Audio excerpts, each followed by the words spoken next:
In the heart of the bustling city, a high-rise office building stood like a monument to corporate ambition. Inside, the air was thick with the sound of typing, ringing phones, and the occasional murmur of meetings. Before we get into the story, comment below where in the world you are watching from today, and if you like this story, don't forget to subscribe. Among the many employees who filled the cubicles, there was one new face. David King, a young black man in his mid-20s, stood at his desk, carefully organizing papers.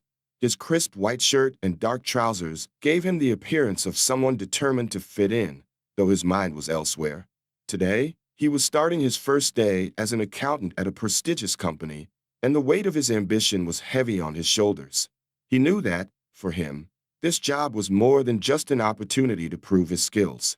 It was a chance to challenge the expectations people had of him based on his skin color. But it wasn't going to be easy. He could already feel the stares from his new co-workers, the subtle glances, the occasional whisper that drifted his way. He tried to ignore them, but the tension in the air was undeniable. At the same time, across the room, John Harris, a senior manager in his late 30s, sat at his desk, staring at his computer screen. He was a man of experience, a man who had earned his place in the company. Today, John had been given a task, one he hadn't expected. He was assigned to mentor David, a new hire he knew little about. John wasn't sure how to feel about it. He had heard about David's hiring, but he hadn't taken much interest. John wasn't someone who thought much about race. He saw people as people, and to him, David was just another accountant. But there was something about this situation that made him uncomfortable. He stood up from his desk and walked over to David's cubicle, hoping the task would be simple and straightforward. But when he reached David, he could see the nervousness in his eyes. The young man's posture was stiff, as if he was already bracing for judgment. "Hey, David, I'm John Harris. I'll be your mentor here," John said, his voice casual but unsure. David looked up and gave a tight smile. "Nice to meet you, John." John didn't know what to say next. He wanted to make David feel welcome, but he wasn't sure how to navigate the conversation. It was awkward, both of them standing there, caught in an unspoken tension. John cleared his throat, trying to shake off the unease. "Well, if you need anything, let me know," John said. "I'm sure you'll do fine here." David nodded, but the words felt hollow. He wasn't looking for empty reassurances. He needed action, not just words. Later that morning, the entire office gathered for a routine meeting. The employees, dressed in business attire, sat around the conference table, exchanging small talk. John walked in with David at his side, and immediately the room grew quiet. It wasn't the kind of silence that indicated respect. It was a silence that hung heavy, as if everyone knew something awkward was about to happen. The few people who dared to look at David did so with barely concealed judgment. They exchanged glances, some rolling their eyes, others whispering under their breath. David could feel the weight of their eyes on him. He stood at the back of the room, trying to make himself invisible, but he couldn't escape the feeling of being scrutinized. He noticed that no one spoke to him. No one offered a handshake or even a simple greeting. John, too, could feel the shift in the room. He had always prided himself on being a part of the team, but now he found himself unsure of how to act. He stood at the front of the room, introducing David to the team in a clipped, formal tone. "Everyone, this is David King. He'll be joining us as an accountant. Please make him feel welcome." A few polite nods came from around the room, but it was clear that no one was genuinely interested in making David feel at ease. John wanted to say something more, something that might ease the tension, but the moment passed. David's heart sank as he watched the room's cold indifference. It wasn't the warm welcome he had hoped for. Instead, it felt like he had entered a battleground, one where the odds were stacked against him. It wasn't long before David realized that the subtle exclusion he felt in the meeting was only the beginning. At lunchtime, he made his way to the office break room. He hoped that a change of scenery would offer some relief. But when he entered, the atmosphere was just as cold. A few employees stood around, sipping coffee and chatting in small groups. No one made room for David. Instead, they continued their conversations as though he wasn't even there. He stood awkwardly by the counter, hoping someone would approach him, but no one did. "Rachel," A colleague who worked in the same department noticed him standing alone. She smirked to herself and nudged Paul, another employee, who glanced at David and then quickly turned away. "I bet he's just here for the paycheck," Rachel whispered under her breath, her voice laced with sarcasm. "What's he going to contribute anyway?" Paul chuckled, but the laughter was bitter. "Probably just doing it because they needed to meet some quota." David stiffened at the words, his face flushing with embarrassment. He could feel the sting of their judgment, and it made his stomach churn. It was the same type of racism he had encountered before, but it didn't make it any easier to bear. John, who had been standing off to the side, overheard the conversation. He frowned but said nothing. He wasn't sure how to handle the situation. He didn't like the gossip, but at the same time, he wasn't ready to challenge the norms of the office. He looked at David, who was now retreating to the far corner of the room, and felt a pang of guilt. As the day wore on, John tried to engage with David, offering him guidance on various office protocols and workflows. But David remained distant, absorbed in his work. John wasn't sure if it was because David didn't like him, or if he was simply trying to stay out of the line of fire. David's determination was evident, but so was his exhaustion. The weight of the day had drained him, and it wasn't just the work. It was the constant feeling of being out of place, of being judged for something he couldn't change. At the end of the day, John walked over to David's desk and tried to make small talk. "How's everything going so far?" John asked. David looked up, his eyes tired but polite. "It's going all right. Just getting the hang of things." John nodded, trying to offer a reassuring smile. "You're doing fine. If you need any help, just ask." David gave a faint nod, but John could tell that his words weren't enough to ease the unease that had settled around them both. David was still an outsider in this world, and John didn't know how to bridge that gap. That evening, the office hosted a small gathering to welcome the new hires. It was supposed to be an opportunity for everyone to mingle and get to know each other outside of work. David didn't expect much, but he hoped it would at least give him a chance to connect with a few people.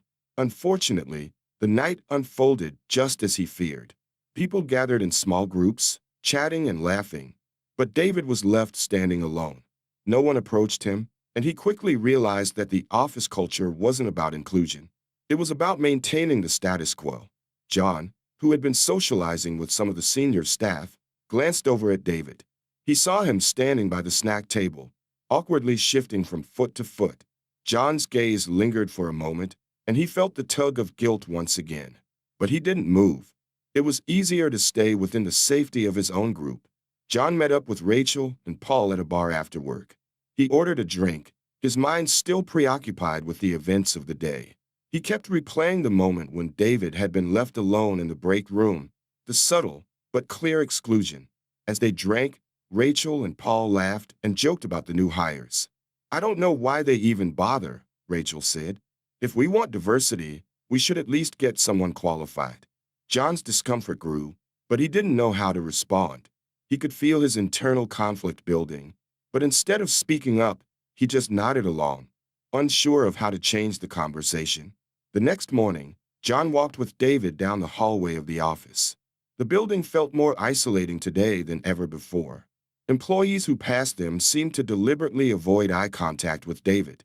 Even John could feel the distance that had formed between them and the rest of the office. As they walked, David looked straight ahead, his expression unreadable. John didn't know what to say.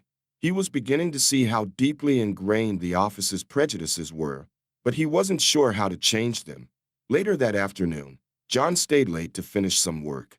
He passed by David's desk and noticed that the young man was still there, working diligently. His face was focused, absorbed in the task at hand. David hadn't complained or made excuses. He was doing his job. For the first time, John felt a sense of admiration for David. He wasn't sure why, but something about seeing David work so hard struck him. He paused for a moment, watching from the doorway, wondering what it would be like to truly support this young man. Not just as an employee, but as a person. And in that moment, John knew he would have to do more. The next morning, John stood by David's desk, papers in hand. He had been assigned to give David a more significant task, one that could make or break the new hire's reputation. John handed David the files with a brief, formal nod. David, I need you to prepare the financial reports for the upcoming audit. It's important, so make sure everything's perfect, John said. His voice was calm, but his eyes were distracted, glancing over at the rest of the office to gauge any reactions. David looked up at him, nodding. I'll get started on it right away. As John walked away, he couldn't help but notice the hesitation in David's eyes. He wasn't sure if it was because of the pressure of the task or the weight of the silent expectations placed on him.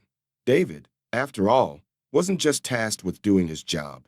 He had to prove that he belonged. John sat back at his desk and began working, but his mind kept drifting back to David. He knew the office had an unspoken bias, but now, he wondered if he was unintentionally making it worse by giving David a task that was likely to set him up for failure. As the day passed, David threw himself into the task, working late into the afternoon.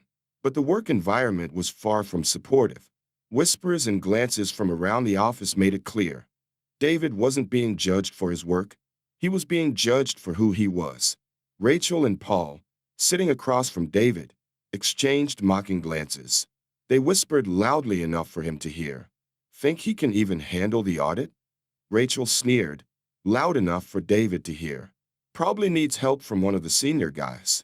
It's not like he's really qualified, you know? David's hands tightened around his pen.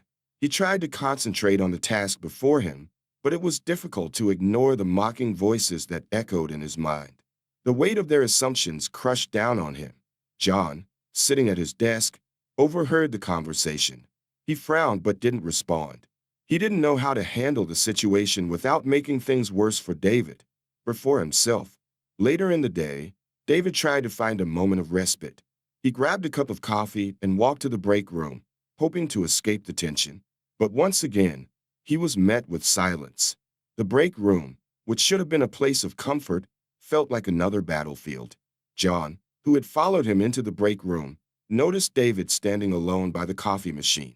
His shoulders were slumped and his face was drawn. John hesitated for a moment before walking over, trying to make small talk. How's it going with the reports? John asked, his voice awkward. David looked at him briefly before turning back to the coffee machine. His voice measured but distant. It's going well. I'm handling it. The silence between them felt heavy, as if David was unwilling to open up about the strain he was feeling. John was unsure what to say. He could sense the tension in David but didn't want to pry. Instead, he nodded, muttering a vague response, and walked away. The break room remained as cold as ever. Despite the hostility from his colleagues, David completed the report ahead of schedule. He pored over every detail, double-checking his work until he was sure it was flawless. It was clear that David wasn't going to let anyone's prejudice stop him. John reviewed the report later that afternoon. He was surprised at the level of thoroughness and attention to detail. It was better than he had expected, and for a moment, he felt proud of David's work. David, John called, standing up from his desk. This is great. You really nailed it. David stood at his desk, his expression a mix of relief and pride. Thanks. I spent extra time on it to make sure everything was right. John smiled faintly. He wanted to encourage David, to let him know his efforts hadn't gone unnoticed. But as he looked at David, he couldn't shake the feeling that the praise wasn't enough. David had done the work. He had gone above and beyond. But it wasn't just about doing the work. It was about proving he belonged in a place that seemed determined to keep him out. Later that day, Rachel and Paul gathered around the coffee machine again. John happened to walk by and overheard their conversation. I heard David finish the reports already, Rachel said, her voice dripping with sarcasm. How does he even manage that? Must have had someone help him. Paul snickered. You know, I heard they just hired him to meet some diversity quota. Who cares if he's qualified or not? John's stomach churned. He wanted to confront them, to tell them to stop, but he held back. The office culture was insidious. He knew that by speaking up, he might make himself a target too. The silence in his mind was deafening. David, who had overheard the conversation, didn't react. He just walked past the break room, his gaze fixed on the floor. John couldn't help but feel guilty. He had allowed this environment to continue, and now David was paying the price. As the day wore on, John stayed late at the office, trying to catch up on his own work. When he passed by David's desk, he noticed that David was still there, furiously typing away. John stopped in his tracks. He had expected David to leave hours ago. Instead, he was putting in the extra effort, clearly dedicated to proving himself. "David, still working?" John asked, approaching the desk. David looked up, clearly surprised to see John. "Yeah, just want to make sure everything is perfect." John took a moment to observe him. David's brow was furrowed in concentration, and there was an intensity in his eyes that John hadn't noticed before. He felt a stirring of admiration for the young man's determination. "You're really dedicated," John said, his voice softer now. "It's impressive." David smiled faintly, but there was a sadness behind his eyes. "I have to be. It's the only way I'll get anywhere here." For the first time, John began to realize the gravity of the situation. David wasn't just working hard to do his job. He was fighting against a system that seemed determined to keep him in his place. The next morning, the office chatter continued. This time, it was more overt. Rachel and Paul were openly critical of David's work ethic, questioning how he could be trusted with the important task of preparing the audit reports. "Did you hear about the reports?" Rachel said, sneering at the very idea. "I heard they had to redo everything after David finished. He's not cut out for this." Paul laughed. "I guess they'll just give him something easier next time. Keep him in his lane." John had had enough.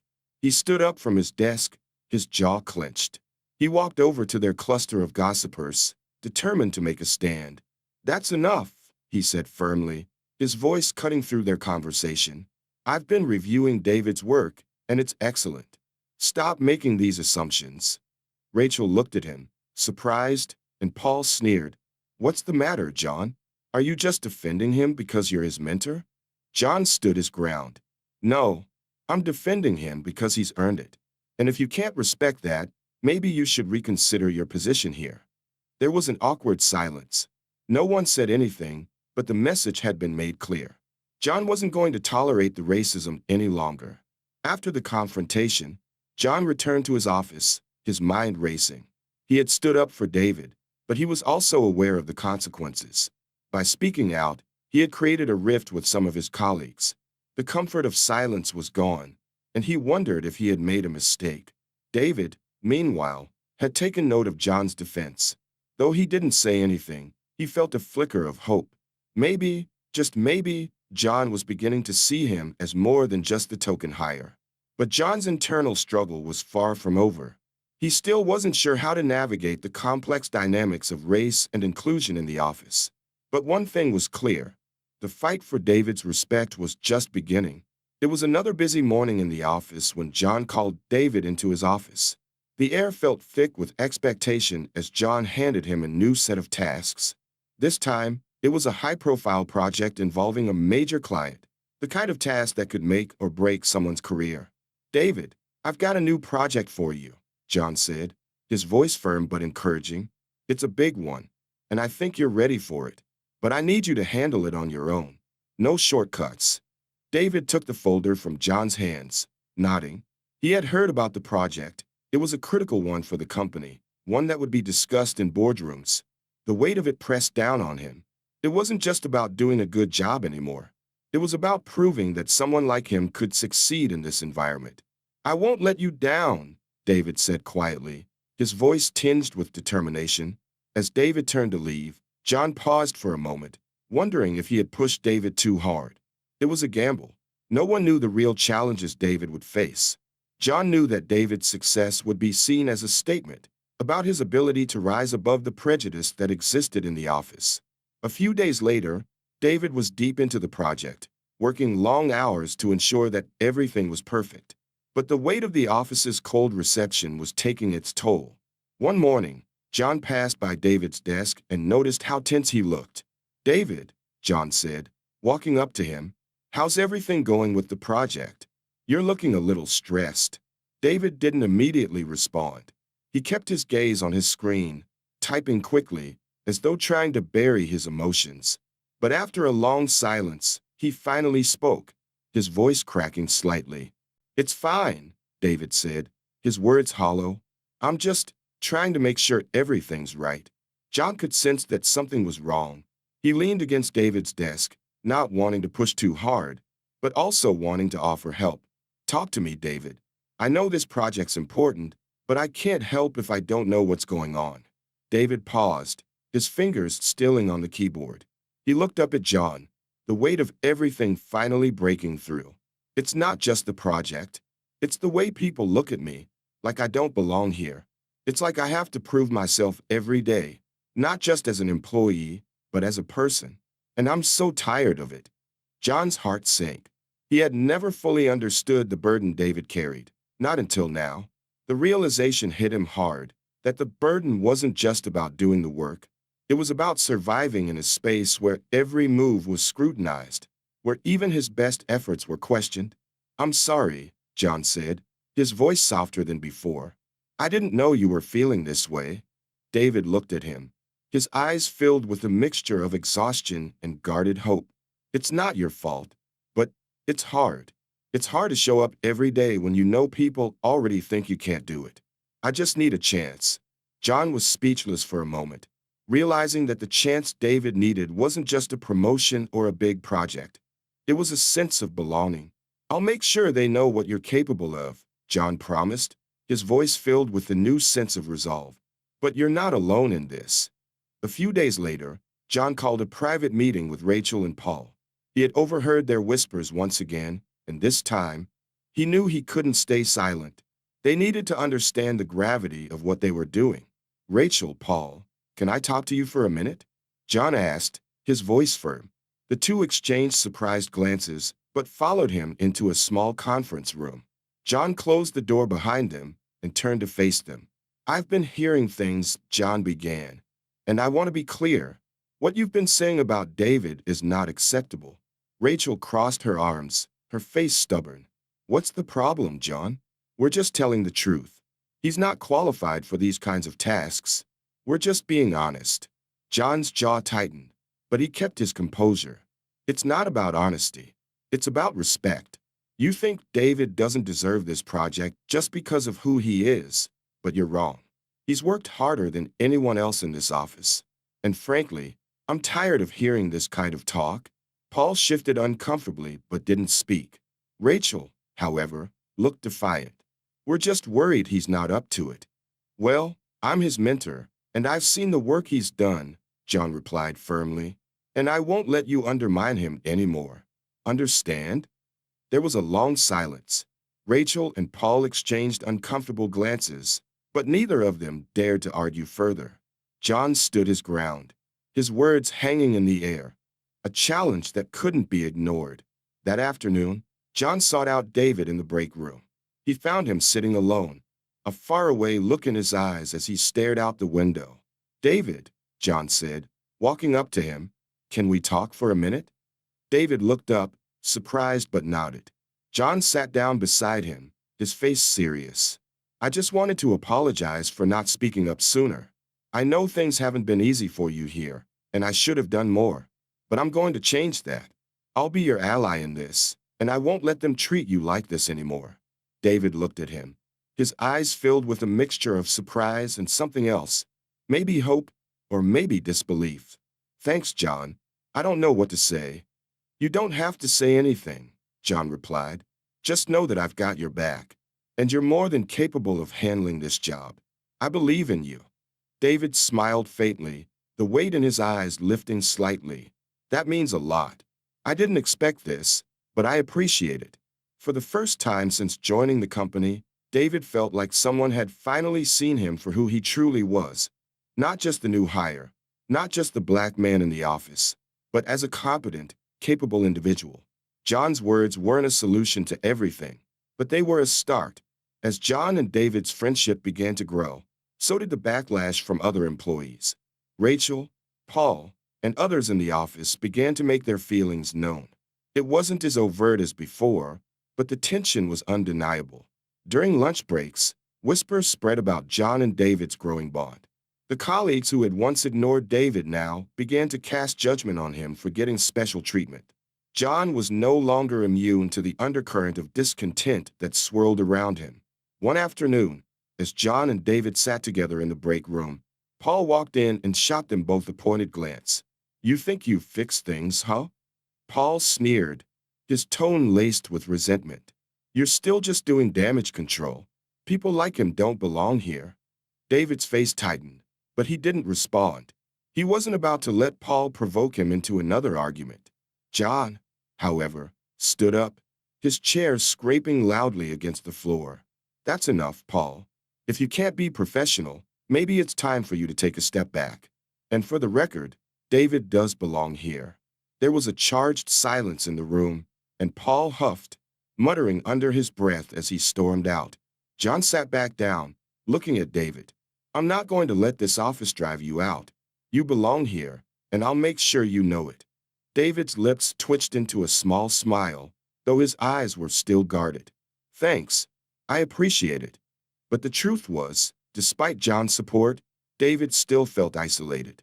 Even though John stood by him, there was no denying that the office culture was toxic.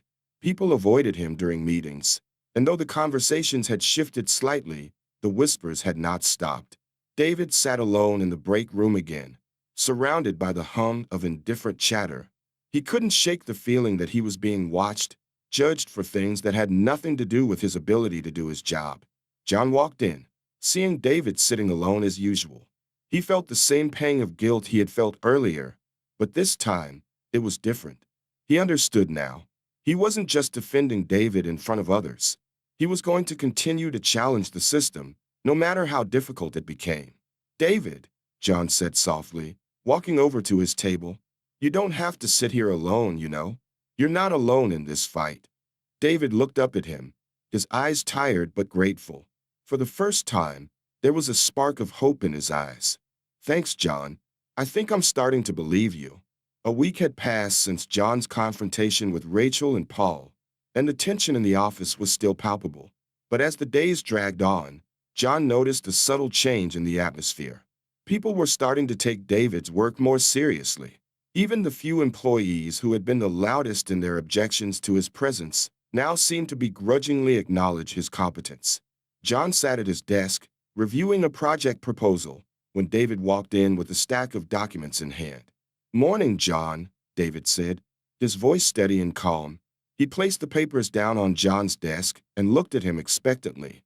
"Morning, David," John replied, looking up from his work. "You've got something for me?" David nodded, a slight smile tugging at the corners of his lips. "Yeah, I made the adjustments you asked for. I also made some improvements to the projections. I think you'll like them." John looked down at the documents, his eyes scanning the pages. He paused, impressed by the attention to detail and the depth of analysis. "Well, this looks great," John said, genuinely pleased.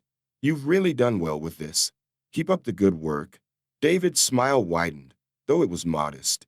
For the first time, John felt that David wasn't just working to prove his worth to the office. He was starting to find pride in his own work. As David left the office, John leaned back in his chair, reflecting on how far he had come. It wasn't just David who was growing. It was him too. John could see it now. His role as David's mentor wasn't just about guiding him through tasks. It was about helping him build confidence and a sense of belonging in a place that had constantly tried to shut him out. That evening, John invited David to dinner, wanting to talk about things outside the office. Something more personal, something less fraught with the weight of their professional roles. They met at a local diner, the hum of conversation and clinking dishes providing a backdrop for their conversation. "How's everything going?" John asked, trying to make small talk as they sat down. "How's your family? Everything okay?" David gave a slight nod, though his face remained serious. "Yeah, everything's good at home. It's just, here, it's been harder than I expected. I keep thinking about how people see me, what they think of me. It's exhausting." John was quiet for a moment, taking in David's words. He had seen the toll that the constant judgment had taken on David, and now, as they sat together outside the office, he began to understand just how deep that exhaustion ran. "I can only imagine what it's like," John said, his voice softer now. "I don't fully understand, but I know it's not easy. But you're doing something no one else has been able to do here. You're not just surviving, you're succeeding. David looked at him, the tension in his shoulders easing slightly. I don't know if I'd say I'm succeeding, but I'm trying to make it work. John leaned forward, his gaze steady. That's enough. More than enough. And I'm going to keep pushing for you, David. I won't let them make you feel small anymore. David looked down at his hands, a flicker of emotion passing across his face. Thanks, John. I really appreciate it. I don't know where I'd be without you. There was a long silence, the weight of their conversation hanging in the air. For the first time, David allowed himself to let go of some of his bitterness. He realized that, even though the fight wasn't over, he wasn't fighting it alone anymore. Despite the small victories, the office atmosphere was still tense. Rachel and Paul, though quieter now, still found subtle ways to undermine David's presence. In the hallway, as they passed by John's office, Rachel muttered just loud enough for John to hear. It's only a matter of time before they realize he's not cut out for this. John, who had overheard the remark, stood up from his desk and walked to the door. He paused in the hallway, watching as Rachel and Paul turned the corner. There was no more hesitation this time. John had spent enough time trying to navigate the gray areas of the office culture. He knew that silence was no longer an option. Later that afternoon, he called Rachel and Paul into his office. I heard what you said earlier, John said, his tone firm but calm, and I want to make something clear. I won't tolerate this kind of behavior anymore. David has earned his place here. He's proving that every single day. If you can't respect that, then maybe you shouldn't be working here. Rachel opened her mouth to protest, but John cut her off. No more excuses. This is about respect, nothing else. We're all part of the same team, and if you can't get on board with that, I'll have to reassess your role here. Rachel and Paul exchanged a brief glance, but neither of them said anything. The air in the room was heavy with the unspoken message. John was done tolerating their behavior. As they left, John sat back down at his desk, feeling a mix of exhaustion and relief. It wasn't easy confronting them, but it was necessary. He wasn't just standing up for David anymore. He was standing up for what was right. Later that week, John and David shared a quiet moment in the break room. David had been working late, just as he always did, trying to stay ahead of the curve. John could see the fatigue in his eyes, the weight of everything he was carrying. You're doing great, David, John said, taking a seat across from him. But you need to take a break sometimes. You're not doing this alone anymore. Remember that. David gave him a tired smile but didn't respond right away. He looked down at his hands, then back up at John. I'm just trying to keep up. I know I'm being watched, judged for every mistake. And it's hard to feel like I'm ever really in control of my own future here. John leaned forward, his voice soft. That's exactly why you need to take a step back sometimes. You can't keep running on empty. We all need time to recharge. You're not going to change this place overnight, but you're already changing how people see you, and that's enough for now. David met his gaze, a flicker of hope in his eyes. I don't know if I believe that yet, but thanks for sticking with me. John nodded. You've earned it, David. You're doing the work, and that's what matters. You're changing the game. A week later, as David walked into the office, he noticed something different. For the first time since he'd started, a few people actually smiled at him, acknowledging his presence as he passed by. It wasn't much, but it was a start. As he made his way to his desk, Rachel and Paul approached him, their expressions cautious. David, Rachel said, her tone more neutral than it had ever been before. I just wanted to say, I've noticed your work lately. It's been good. David was taken aback by the compliment, unsure how to respond. He had always expected criticism from Rachel, not acknowledgement. Thanks, he replied quietly, not fully trusting the words. It's been a lot of hard work. Paul, who had been silent until now, spoke up. Yeah, I guess you're doing better than I thought. Keep it up. David gave them a curt nod before they walked away, and as he sat at his desk, he couldn't help but feel the shift. It wasn't a complete transformation. It wouldn't happen overnight. But something had changed. He had earned a small but important piece of respect from the people who had once doubted him. That afternoon, John called David into his office. The day was winding down, and the tension in the air was palpable. The final piece of the puzzle was still missing.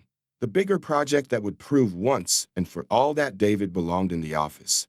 "I've got something for you," John said, sliding a new set of files across the desk. "This is the big one. The final report for the year. It's going to take everything you've learned, everything you've worked for. Are you ready?" David looked at the papers, his heart pounding. It wasn't just another task. This was his moment, his chance to show not only John but the entire office that he belonged. "I'm ready," David said, his voice steady. "I won't let you down." John smiled, a knowing look in his eyes. "I don't doubt that for a second." As David walked out of the office, he felt the weight of the task ahead, but this time, it didn't feel impossible. For the first time, he was starting to believe that maybe, just maybe, he had the chance to change the game. As the days passed, the undercurrents of resentment grew. Rachel and Paul had been quieter in their criticism, but their silent judgment remained. The tension in the office was almost tangible as employees continued to whisper about David's newfound success and his growing relationship with John. The small victories he had achieved weren't enough to silence the whispers of disapproval. David had returned to his desk after a meeting, feeling the weight of the project John had given him, the final report for the year. He was deep in thought when he overheard Rachel and Paul's voices, just loud enough for him to hear. "He's just going to mess this one up too," Rachel scoffed, her voice dripping with disdain. "I don't care how many chances they give him. He's not cut out for this." David tried to ignore them, focusing on his work, but their words stung. He could feel his stomach tighten with the familiar knot of anger and hurt. It was one thing to deal with microaggressions, but this blatant disregard felt like a slap in the face. As he sat at his desk, he glanced over at John's office. John had always been his ally, standing up for him even when the rest of the office hadn't. But what would happen now, with the weight of this important project hanging over him? Could he really prove himself? Or was this just another hurdle he'd never overcome? The day of the big meeting arrived, and David felt his nerves tightening. The final report he had been working on was ready, and the stakes had never been higher. This was his moment to prove that he belonged, that he wasn't just a token hire. John had given him this chance, but the pressure was enormous. David entered the conference room, carrying the report in hand. The senior managers sat around the table, their expressions unreadable. Among them was Rachel, sitting with a critical air about her, and Paul, who had his arms crossed and looked uninterested. As David set the report on the table, a few heads turned, but the cold silence told him everything he needed to know. He was still the outsider. John smiled at him from across the room, giving him a reassuring nod. But even with that support, David felt exposed, like every eye in the room was watching him, waiting for him to fail. He began presenting his findings, his voice steady but his mind racing. The numbers, the projections, they all had to be perfect. As he spoke, he couldn't ignore the muttered comments from the back of the room. Rachel and Paul's whispered criticisms only made his confidence waver. They doubted him. He could feel it. It was like they were all just waiting for him to make a mistake. But David pressed on, determined to finish his presentation without faltering. When he was done, there was a long silence in the room. No one spoke for a few moments, and David's heart sank. Had he messed up? Then, unexpectedly, one of the senior managers, Mr. Thomas, spoke up. "Well, David, I have to say, I'm impressed. This report is thorough and accurate. You've done well." David blinked, surprised by the praise. It wasn't the kind of recognition he had expected. For a brief moment, it felt like a small victory. "Yes, I agree," another manager, Ms. Grant, added. "This is the kind of work we need more of. Keep it up." David felt a rush of relief wash over him, but he knew that the battle wasn't over. One meeting didn't erase the months of subtle hostility and exclusion he had endured. As the meeting adjourned, John came over and clapped him on the back. "Great job, David," John said. "You nailed it." David nodded, but inside, he felt a mixture of pride and exhaustion. For every ounce of success, there was always a lingering question in his mind. Was this enough to finally silence the doubt? Or would the whispers start again tomorrow? Despite the praise in the meeting, the office's attitude toward David didn't change. In fact, the backlash against him seemed to intensify. The employees who had previously been silent now found ways to subtly undermine him, questioning his methods, criticizing his success as mere luck. The next morning, as David sat at his desk, Rachel passed by, stopping just long enough to mutter, "Don't get too comfortable. It's a one-off, you know." David didn't look up. He had learned to ignore her comments, though they still stung. It was clear to him that no matter how hard he worked, it would never be enough to change their minds. As he worked through the day, David couldn't help but wonder if this was the way things would always be. Would he always be the outsider, the person who had to prove his worth over and over again? Would it take more than just hard work and dedication to change the culture of the office? That evening, after another long day, John stopped by David's desk to check in. The office was nearly empty, the only sound the hum of computers and the soft footsteps of people heading home. David sat alone at his desk, staring at his screen, exhausted. "How's it going?" John asked, leaning against the cubicle wall. David sighed. "Same as always. The work is fine, but I can't shake the feeling that they still don't respect me. Every time I do something right, it feels like they're just waiting for me to slip up. It's like nothing I do will ever be enough." John stood there for a moment, taking in David's words. He had been where David was, feeling like he was constantly being watched, constantly being judged.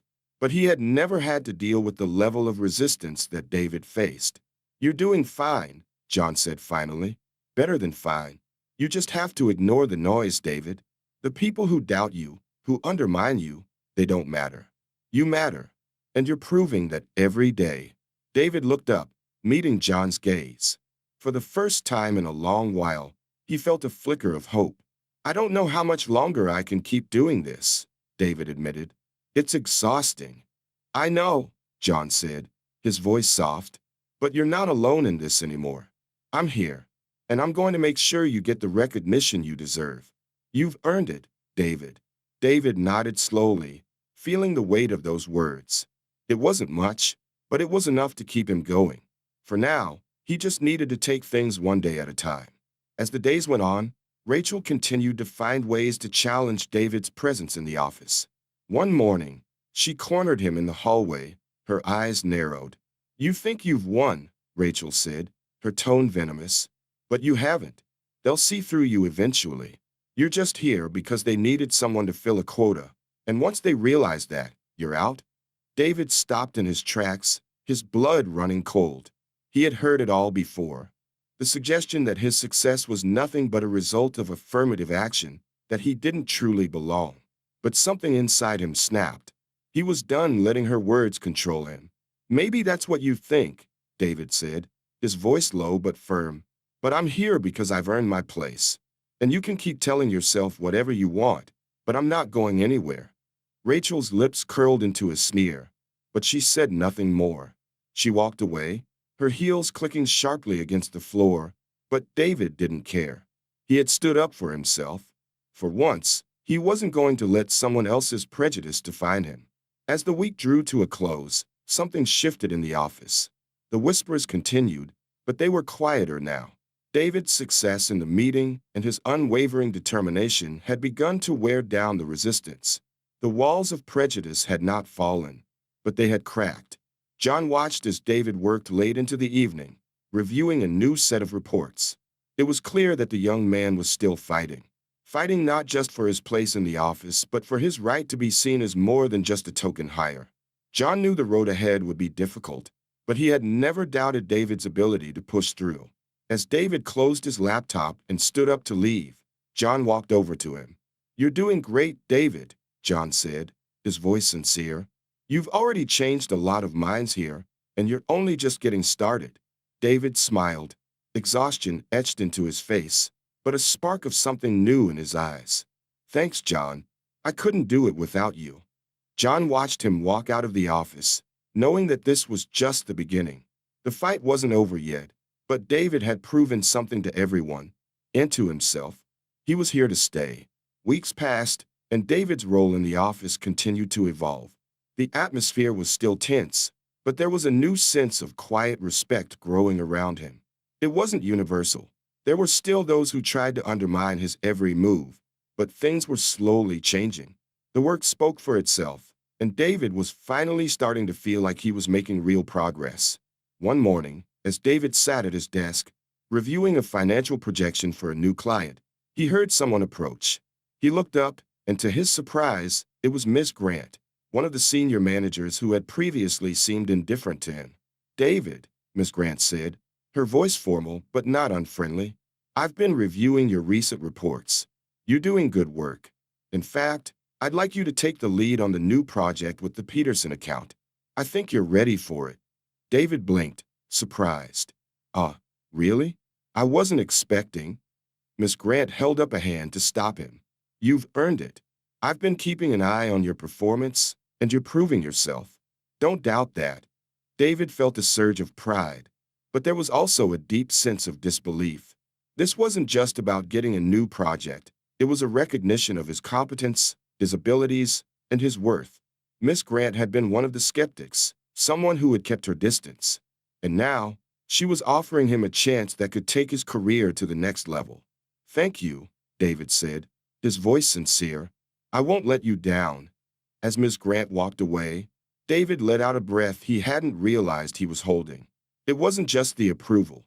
It was the fact that, after everything, he was beginning to see a change.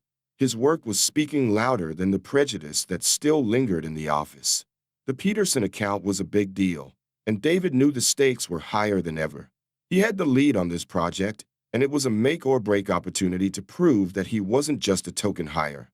This was his chance to show that he belonged, not just in the office, but in the higher ranks of the company. David dove into the project headfirst. The work was intense, and he had to manage multiple moving parts: financial analysis, client presentations, and detailed reports. It felt overwhelming at times, but the pressure was something he could handle. It had become part of his daily life. John, as always, was there to support him. They worked side by side, refining the numbers and discussing strategy. John's guidance was invaluable, but more importantly, it was clear that David had grown into his role. He was confident, assertive, and more than capable of handling the responsibility. "How's the presentation coming along?" John asked one afternoon, as they sat in the conference room, reviewing slides. "I think it's ready," David replied. "I've worked through the projections a few more times, just to be sure. I want to be completely prepared." "You're doing great," John said with a nod. "Just make sure to breathe. You've got this." David smiled, grateful for John's constant support. There was a familiarity now in their relationship that went beyond mentor and mentee. They were partners, both in their professional work and in their shared fight against the culture of exclusion in the office. The day of the Peterson account presentation arrived, and David walked into the conference room with a calm confidence he had never felt before. The room was filled with senior managers, clients, and a few colleagues, including Rachel and Paul. Everyone was looking to David to lead the discussion. David stood in front of the large screen, the slides ready to go. He felt the eyes of the room on him, but this time, the pressure didn't feel suffocating. Instead, it fueled him. He was ready to show them what he was capable of. He began the presentation, walking through the numbers and explaining the strategy behind the projections. The client seemed engaged, asking questions, which David answered with ease. It wasn't just that the information was solid. It was that David was showing them the full breadth of his capabilities. His voice was steady, his eyes clear. For the first time, he didn't feel like an outsider in the room. When the presentation ended, there was a moment of silence. Then, one of the senior managers, Mr. Peterson, the head of the client company, spoke up. "Impressive," he said, nodding. "I'm happy with these numbers. You've done your homework, David. We'll be moving forward with this." David's heart skipped a beat. This was the moment he had been working for, the moment he had dreamed about. The client was pleased. His hard work had paid off. John gave him a discreet thumbs up from the back of the room, and David couldn't help but smile. This wasn't just success, it was validation. Despite the success of the Peterson project, the office's undercurrents of tension didn't just vanish. Rachel and Paul, although more subdued now, still found ways to express their displeasure with David's rise. They had stopped outright mocking him, but the cold stares and whispered comments persisted. One afternoon, as David walked through the hallway, he overheard a conversation between Rachel and Paul. "How much longer do you think this is going to last?" Rachel whispered, her voice laced with disdain. "He's done well on one project, but I'm sure he'll screw up eventually. Just wait."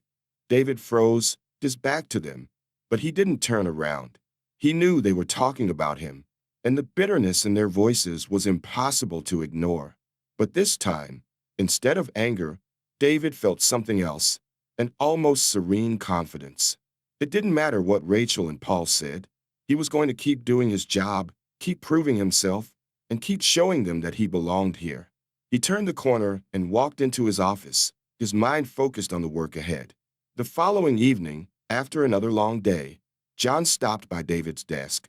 They had finished reviewing the final details of the Peterson account, but John knew there was still more to talk about. "How are you holding up?" John asked, his voice gentle but concerned. David looked up, offering a tired but content smile. "I'm good. Tired, but good. It feels like everything is finally falling into place." John nodded, though his expression was more serious. "You've earned it, David. Don't let anyone make you doubt that. They might not like it, but the work is speaking for itself. You've proven you belong here, and that's something they can't take away from you." David sat back in his chair, feeling a sense of gratitude wash over him. For the first time in his career, he felt truly seen, not just as an employee, but as someone with real potential. And John's encouragement had been a constant source of strength. "I couldn't have done it without you, John," David said quietly. "I'm grateful for everything you've done." John smiled warmly. "That's what I'm here for. You've done the hard work, David. You've earned it." David's heart swelled with a sense of fulfillment. This was more than just a job. It was a place where he had fought for his future, for his place, and now he had it. And with John by his side, he knew he was ready to take on whatever came next. In the weeks that followed, the office began to change. Slowly, David noticed that the whispers and the glances had started to diminish. It wasn't a sudden transformation, but there was a shift. People were beginning to see him for what he was, a competent, driven professional who had earned his place.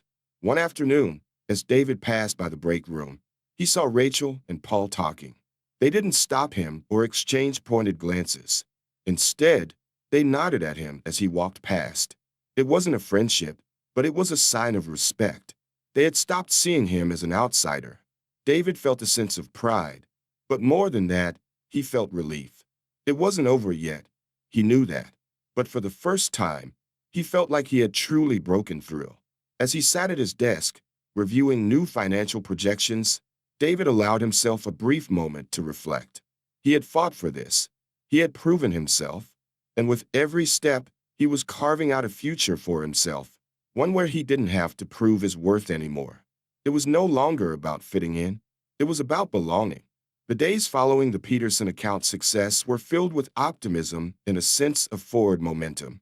David had earned his place, but the next challenge loomed on the horizon. A major client, DeVore Enterprises, was considering a partnership with the company. If the project went well, it could elevate David's position and confirm his newfound place in the office. But with it came immense pressure. John called David into his office one morning, his face serious. "David," John began, "we've been asked to submit a proposal for DeVore Enterprises. It's a huge opportunity, and I want you to lead this one. You've handled the Peterson account, but this is the next level." David's heart skipped a beat. He had been working hard, proving his abilities with smaller projects, but this was different. This was the kind of project that could define his future at the company. "I'm ready," David said, his voice calm despite the storm of nerves inside him. "What's the next step?" John smiled, impressed with David's confidence. "I'll be here to guide you, of course, but this is your show now. Take the lead. It's yours." David nodded, feeling the weight of the responsibility settle on his shoulders.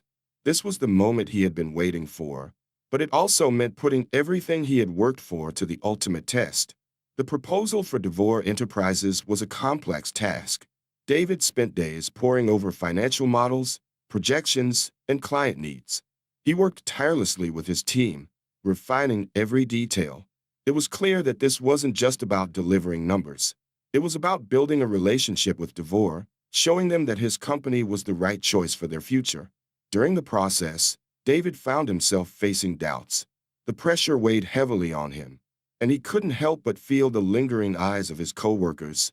Though they no longer openly criticized him, the skepticism remained, especially from Rachel and Paul, who, while quieter, still seemed to doubt his abilities. John saw the strain on David's face one day as they went over the final draft of the proposal. "You're doing fine," John said, his voice reassuring. "I know you're carrying a lot right now, but you've been leading this from the start. You've got the skills, David. Don't let the pressure get to you." David looked up from the papers, meeting John's gaze. "I know. It's just a big deal, you know? This could change everything. What if I fail?" John's expression softened. "If you fail, you learn. But I don't think you're going to fail. You've been proving yourself every step of the way. Don't doubt yourself now." David took a deep breath, feeling the weight of John's words. He had come so far already. There was no turning back now. The day of the pitch meeting arrived, and the room was filled with tension. The conference table was large, and the clients from DeVore Enterprises sat at one end, their faces unreadable. Across from them, David stood at the head of his team, ready to present the proposal. As he clicked through the slides, David could feel the eyes of the room on him. His nerves began to simmer, but he pushed them aside. He had done the work. This was his moment to show not only DeVore but everyone in the room that he was capable of leading. The presentation was detailed and precise. David outlined the financials, demonstrated how the proposal aligned with DeVore's goals, and responded confidently to every question that was asked. He spoke with authority, his voice steady, even though the pressure seemed to grow with each passing minute. As the presentation came to an end, there was a long pause. David held his breath, waiting for feedback. He could hear the faint hum of the air conditioning and the rustling of papers as the clients discussed amongst themselves. Then, Mr. DeVore, the head of the client company, spoke. "Impressive," he said, nodding thoughtfully. "Your proposal is solid. We like the direction you're taking. We'll be in touch with next steps." David exhaled, his body finally relaxing. It wasn't a yes, but it wasn't a no either. He had earned their respect, and that was something. The clients had been engaged, had asked the right questions, and had seemed genuinely interested. It was a good sign. As the meeting wrapped up, David felt a sense of accomplishment. Even if they didn't sign immediately, the proposal was a success. He had taken the lead, and he had delivered. That evening, after the meeting, David sat alone in his office, going over the notes from the pitch. The proposal was still fresh in his mind, but there was a different feeling now. Satisfaction mixed with the knowledge that, no matter the outcome, he had proven something to himself. The door to his office opened, and John stepped in, a warm smile on his face. "How'd it go?" David looked up, his tired eyes meeting John's. "I think it went well. I can't say for sure, but we've got their attention. That's the first step." John nodded, clearly pleased. "You did great, David. I knew you had it in you." David leaned back in his chair, exhaling deeply. "I didn't know if I could do it, but I did, and it feels different. I feel like I finally belong here, not just as a hire or a project leader, but as someone who's really part of this company." John smiled, proud of the progress David had made. "You've earned that, David. I've seen you grow, and it's been incredible to watch." David paused, looking down at the proposal in front of him. "You know, I never thought I'd get this far. I've been fighting for this spot since day one. It's not easy, and it's not always fair, but I'm starting to believe I'm not just here because of a quota or because you're helping me. I'm here because I've earned it." John's expression softened, and he walked over, giving David a firm pat on the back. "You've more than earned it, and the people who doubt that, they'll see it soon enough." Several days later, David received a call that would solidify everything he had worked for. DeVore Enterprises had made their decision, and they were moving forward with the partnership. It wasn't just a victory for the company. It was a personal victory for David. He had led the project, he had delivered, and now, The fruits of his labor were paying off. When he walked into the office that morning, the atmosphere was different. The whispers that had once been a constant presence were quieter now, and for the first time, he felt the full weight of his success. John was waiting for him when he got to his desk, a broad smile on his face. "We got the deal, David. Devore is officially on board." David's heart raced. "We did it. I, I really did it." John laughed, clapping him on the shoulder. "You did. I've never been prouder." The news spread quickly through the office, and the atmosphere was noticeably warmer. People began to see David not just as a capable employee, but as someone who had led the company to a major win. The skeptical glances that had once been directed his way had faded, replaced by a new sense of respect. In a small meeting with a few senior colleagues, Rachel, who had remained silent until now, finally spoke up. "I have to admit, David," she said, her tone more genuine than before, "you've really earned your place here. I was wrong about you." David smiled, nodding. "Thank you. That means a lot." As the team gathered to celebrate the successful deal, David looked around the room. It wasn't just about winning the deal anymore. It was about breaking through the barriers that had once held him back, about proving to himself and others that he belonged.